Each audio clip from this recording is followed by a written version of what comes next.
Do not delay nikah unnecessarily. Once nikah is ready, the two parties are happy, get that nikah done. So that any relation that happens between them thereafter happens in a way that is permissible. Remember that. Sometimes people say, no, my daughter is engaged. Brother, 3 years later, your daughter, no, she's engaged. I say, but brother, 3 years have passed. She had 2 abortions in the process. Do you know that? I'm not joking. I'm serious. My parents, you don't know what we know. They come to us for help when they cannot talk to you. I know. We cry when we see the children of the good people. Sometimes people we know. And they come to us, you know what, I have this problem and that problem. But sister, you are engaged to the man. How could this have happened? You know, my father told me you cannot marry now, you are still studying. My, Allahu Akbar. May Allah forgive us, really. Brothers and sisters, open your eyes. See what is going on. Ask the people what is happening. If you think we are not living in an era of hypersexuality, you are dreaming. You are dreaming. You are living in a dream world. We are living in the dirtiest society up to this age. There has never ever been a more hypersexual society than ours.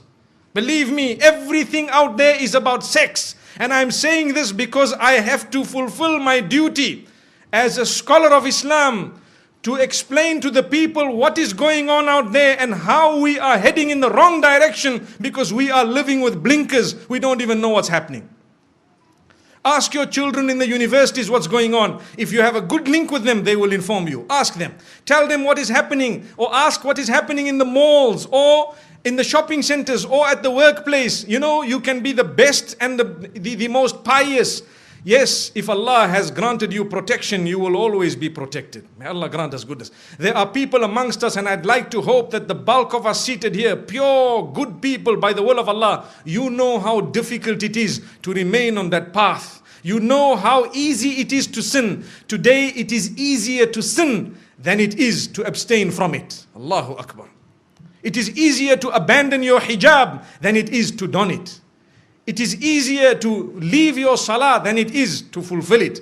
That is because the environment has made it so difficult to engage in that which is correct. But my brothers and sisters, this is why I say do not delay nikah. It's not just my statement, it is a teaching that has come to us from the best of creation. Don't delay it.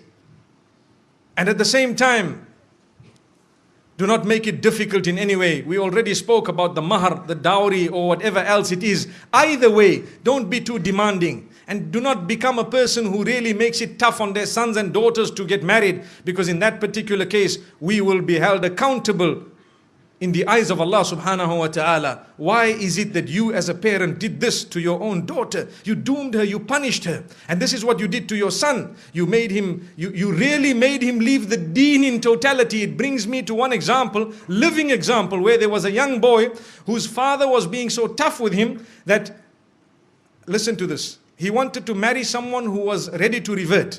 So his father told him, no, not over my dead body. What am I going to tell my friends and society, my brothers and my sisters, my this, my that? Brother, izzah is from Allah.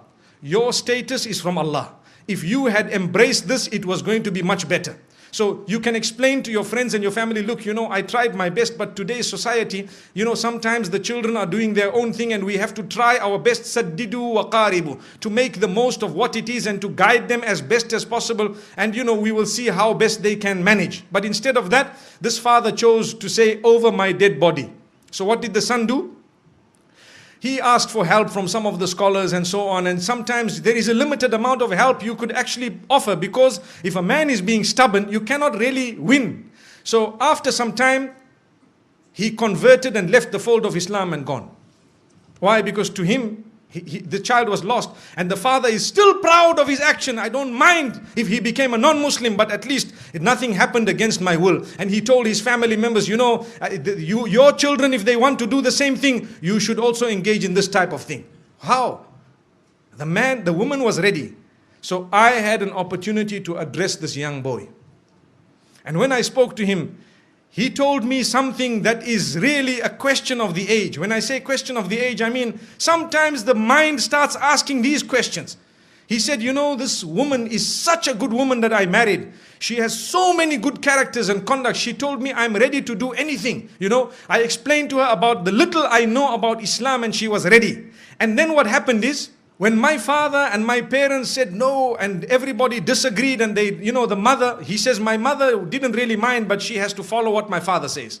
So after some time, they questioned me, her parents, to say, look, we were all okay for our daughter to, you know, to enter the fold of Islam. Now, if she is not going to enter the fold of Islam, then why don't you enter our faith? So he said, yeah, it makes sense. You see? He said, yeah, it makes sense. If they refuse, I will not refuse. You people are not refusing. So he says that is what made him turn. Now look at this. The young boys of today, this is the logic they are using. They will not tell you Islam is correct and Islam believes in all the previous messengers and Islam, Allah is one. Even the father perhaps doesn't read Salah correctly, but he was proud with his action. May Allah subhanahu wa ta'ala forgive that man. Really. We tried very hard, but to be honest with you, it is only Allah who can bring people back. That's why I say it is foolish. Sometimes you might lose your child totally. Rather you lose them 20%.